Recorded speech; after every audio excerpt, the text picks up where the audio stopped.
Magandang gabi po, Luzon, Visayas at Mindanao.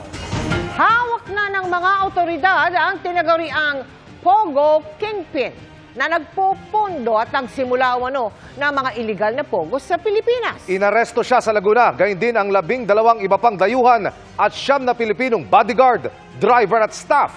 May nai-recover ding iba't ibang uri ng armas at 2 mamahaling sasakyan na naka-bulletproof. Nakatutok si Salima Refran.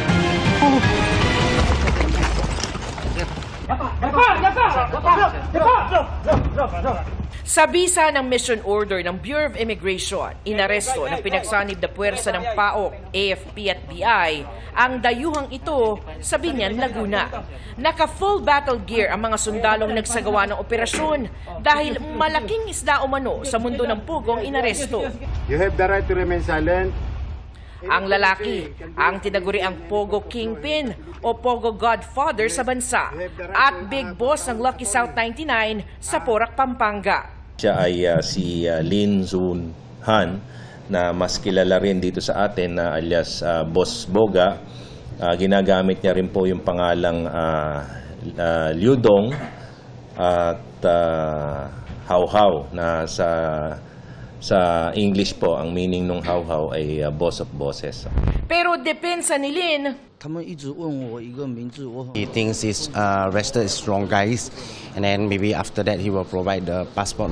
ang passport ni Lin pinakukumpirma pa sa Chinese Embassy. We will check. Baklas baklas yung picture. Baklas. Ibig sabihin, meron siyang nakitang passport, tinanggal niya yung picture, nilagay niya yung picture niya, binaklas niya. Tapos inassume niya na kung sino yung nasa passport. Kasamang inaresto ang 12 pang dayuhan at 9 na Pinoy na pawang mga bodyguard, driver at staff. Isa sa mga dayuhan, naka-blacklist na pala sa immigration. Ang mga Pinoy, nakuha na ng mga armas, isang caliber 40, caliber 45 at 9mm. Biniberipika pa ang mga lisensya ng mga ito. May info kami na merong isa sa mga bodyguards niya na former uniform personnel. We just don't know kung whether PNP siya or AFP siya.